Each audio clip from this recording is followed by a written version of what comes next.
Reflection, Chapter 33. The snow had melted overnight. Patches of grass sprinkled the ground, and Mulan even saw flowers sprouting from the earth. Around her, the soldiers sprang to their feet and hastily dressed so they could see Captain Li Shang's recovery for themselves. Yao and Ling clamored around Qianpo, arguing over who would get to bring Shang his breakfast. "Ping should bring it," Qianpo said, wiping excess soup off the sides of the bowl with his sleeve. "We should all let the captain rest." "When can we see him?" Ling asked. "I'll ask," Mulan said, taking the bowl. She paused in front of the tent, where all the soldiers had eagerly gathered.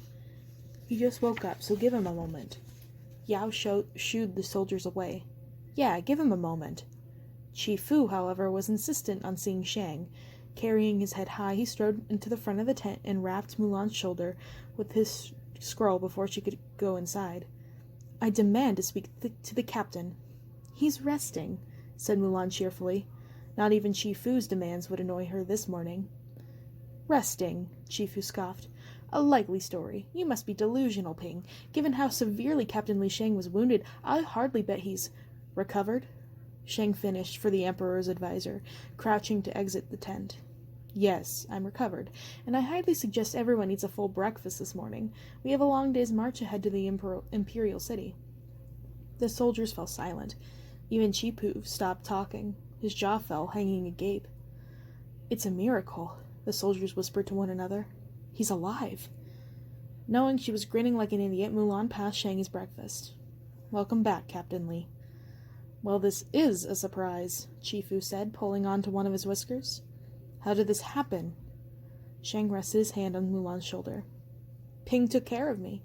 He didn't leave me behind, like you told him to." Chi Fu crossed his arms. "That boy nearly got you killed." "He saved us from Shan Yu," Shang reminded him. "I expect the Emperor will want to know which soldier we owe our lives to." "Fine," Chi Fu glared at Mulan, "but don't expect me to write you a glowing report." "I won't," Mulan said, stifling a laugh. As Chi Fu walked away, Ling slurped the rest of his soup and muttered to Mulan. "Even his compliments sound like insults." "Yeah," said Yao, "but for once, I don't want to punch his face. I'm too happy the captain's alive." Mulan laughed and pressed her own bowl to her lips. Me too. How good it was to be back among her friends. Mulan fitted her saddle onto Khan's back. On the horizon, she could almost make out the imperial city's red walls and blue roofs. "Hurry up with breakfast," she heard Shang call to the men. He'd emerged from the tent fully dressed, as if nothing had ever happened to him. How strong he looked as he strode across the camp, carrying a box of supplies they'd take with them to the imperial city. "We leave in 5 minutes. The Emperor is waiting." Mulan tightened the cord strapping her saddle to Khan's back. At her feet, a familiar shadow approached, growing smaller and smaller as she grew near. "You sneaky, sneaky girl," Mushu said, grinning. "Are you going to tell me what miracle you worked on the captain last night?" "I don't know what you're talking about." "I know a man about to croak when I see one," retorted the dragon, "and Captain Li Shang was as good as dead." Mulan mustered a nervous laugh. "I don't know, I fell asleep." Her guardian peered at her suspiciously. "You know, in spite of dressing up as a man and all that, you're not a very good liar." "I did," Mulan protested. She picked Cricky off Mushu's back. "Maybe he has a lucky cricket." Cricky chirped in agreement. Mushu crossed his arms. "I still think you're hiding something from me. I don't like it, Mulan. Not one bit. You know you're not supposed to lie to your guardian." "It's a long story. I'll tell you later." "Later?" "Tonight," she amended, "after we finish marching." The dragon nodded. "Deal." While they marched, Mulan walked Khan by his reins in the middle of the line and watched Shang. For someone who'd been on death's door only a day ago, he led the soldiers admiringly. They cheered around him, singing and whistling as they marched. Shang didn't join in. She could tell his injury still bothered him, for every now and then he limped when he walked, but he wouldn't accept her or anyone's help, which didn't surprise her. Still, he was being quiet, unusually quiet, even for him. He hadn't smiled since breakfast. "What's wrong with the captain?" Yao said, nudging Mulan in the rib. "He doesn't look happy to be alive." "He is happy," Ling contradicted. "Look, he's not frowning. When he's not frowning, he's happy." "What do you think, Qianpo?" Yao asked. Qianpo pressed his hands together. He looks like he's contemplating something." Qianpo's right, Mulan thought, casting her gaze on Shang. Chifu was at his side, prattling on and on about all the honors the Emperor was bound to bestow upon him for his excellent record for keeping the military council, no doubt. Shang didn't look like he heard a word of it. He didn't even look like he was pretending to listen.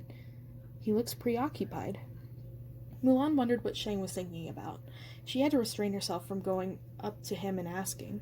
She'd gotten used to being at his side, but now that they were back in the living world, she constantly had to remind herself that he was her superior officer. She couldn't just go up to him and ask him what was on his mind. Not in front of the soldiers, anyway. So it surprised her when in the middle of the day, after hours of marching, he came to find her. He tapped her shoulder. "Can I talk to you?" Shang said. Seeing that the rest of the soldiers were at Mulan's side, he cleared his throat, assumed a more authoritative tone.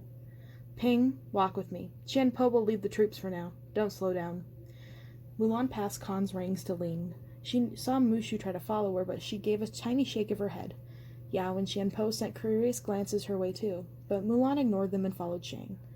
He didn't say anything for a long time. The two simply walked, putting space between themselves and the rest of the soldiers. "What's on your mind, Captain?" Mulan finally asked. Shang blinked. He sighed. "Too much. I barely know how to sort it all. The war is over, the Huns are defeated, and? She prodded gently. "Honestly, I don't know how I'm alive." Shang hesitated. "The wound I had got from Shan Yu should have killed me, yet here I am walking not even 2 days after he attacked me. Even the pain is mostly gone." The desire to tell him everything tugged at Mulan. She ignored it. Shang would think she was crazy. "It's a miracle, like the soldiers say," she replied instead. "Maybe," Shang allowed, "but part of me wonders." He restarted the thought. "I had a fever and slipped in and out of consciousness. My memory of everything is hazy. I mean, I heard and saw things that I don't even know were real." Mulan's heart lurched. Could it be? She pursed her lips, trying hard not to give away anything. "What do you remember?"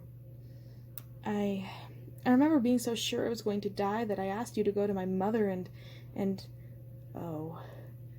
take your ashes to her," Mulan finished quietly. "Yes, that happened." He still didn't look at her. Instead, he frowned. "Then I had the strangest dream, He stopped. "Ping, you're going to think I'm crazy." Had he almost called her by her true name? Mulan stifled a gasp. She nearly forgot to keep walking. Her legs felt suddenly light, along with the rest of her. "Tell me," she said, trying to keep her voice steady. "I'm listening." "I heard my father's voice. I couldn't really understand what he was saying because I was dying, and I was a spirit in the underworld. I was trapped there in his tower with stone walls, but I couldn't hear him speaking to me, and when I looked outside the tower walls, I could see my entire family, my entire life again." Mulan slowed her steps. Her heart pounded so fiercely it became a struggle not to burst out at Shang with questions, not to tell him she'd been there and that it had been real. "What happened then?" "Then you arrived with a lion at your side to save me." Her pulse sped up. "A lion?" "You did. It felt so real. They were demons and ghosts and chambers of fire and knives and mirrors." "Funny," Mulan whispered. "I had that same dream." Shang turned to her, meeting her gaze. In that moment, his expression was the most tender he'd ever seen it. "You did?" Instead of replying, she reached into her pocket, folding her hand over the magnolia blossom Mangpo had given her. Her memories of Dai Yu were already fading, but there were certain things she would never forget. "Yes," she whispered, holding out the flower for him to see. "I was there." "What do you remember?" "You were a spirit, waiting for your body on Earth to die. Your guardian and I came to rescue you. You had a fur coat the color of honey, and his eyes as round as oranges." He smiled. He also had the ego of a peacock, and his heart was big. "We all fought a woman who could change her shape from a fox to a butterfly, and who brewed tea that could make you forget your own name, and we outsmarted a fire demon." Sounds crazy, doesn't it? His eyes flickered. "Go on." "Then you reunited with your father at the gates," Mulan said softly. "He told you he'd be watching you from heaven. Then a great bell chimed, and I could hear its ringing in my ears." She laughed. "And we woke up back where we started." "How did you—" "It wasn't a dream," she replied. "It was real, all of it." Comprehension dawned in Shang's face. But that means you're... She waited, not daring to hope. You're Mulan. Fa Mulan. Relief flooded her. She took an unsteady step forward, then parted her lips. That's right, she whispered. He inhaled, her shoulders setting down. When I woke up, I thought I'd been a dream, but when I saw you, all I could remember was that you were Mulan, not Ping. That's why I couldn't look at you. I thought I had to be crazy for thinking that. You weren't. And now it's coming back. Most of it. The important parts. The important parts? His brow creased. There was something else I wanted to tell you when we were in Dayu, but I never had the chance. What is it? With your permission, I'd like to tell the Emperor that our best soldier, the soldier who saved us and defeated Shan Yu, is a woman. Mulan blinked, not sure she heard correctly. It's against the rules, Shang. He'll honor you, Shang replied, knowing that she was about to say. You saved China, Mulan. It doesn't matter whether you're a man or a woman. You're a hero, and I know he'll see it that way. When he does, the rest of China will too. He paused. Who knows? Soon, China may have its first female commander, perhaps even general one day. General Fa Mulan, she said with a laugh. I don't know about that. It has a ring to it, Shang said softly. He cleared his throat and rubbed the back of his neck. It just struck me how glad I am that I followed you up that hill, Shang continued. If I hadn't been attacked by Shan Yu, none of this might have happened. Mulan's lips formed a coy smile. You mean I never would have gone to Dayu and you would have never been rescued by Ping's sister? That, agreed Shang, and I might never have discovered how I felt about you. Her breath hitched. She couldn't take another step. She felt her feet had frozen, rooting themselves in the dusty road beneath her shoes. I meant what I said in front of the gates, said Shang softly. I'll never meet another girl like you. He shuffled his feet and went on quickly, getting to the point. You told me in Dayu that you set your matchmaker on fire. Does that mean she never made you a match? I mean, do you have someone waiting for you at home? Mulan's mouth curved. She had an idea where this was going now. She had to press her lips tight to keep from smiling. I have my parents and my grandmother. Would they object if I visited? Object? A light laugh tumbled out of her throat. They might never let you leave. At that, Shang grinned. Hearing her laugh, Yao, Ling, Qianpo turned back and waved. They must be wondering what we're talking about, she said, waving back. She touched her cheek. It was hot, and she could only imagine how flushed she might look. Her friends, and especially Mushu, would be very curious about why Shang had made her blush. She'd tell them, but not yet. For now, maybe she could blame it on a good run. Come on, said Mulan to Shang, still glowing. I'll race you back. Together they ran to catch up with the soldiers. They'd marched to the imperial city to be honored by the emperor, then home to begin the next chapter of their lives.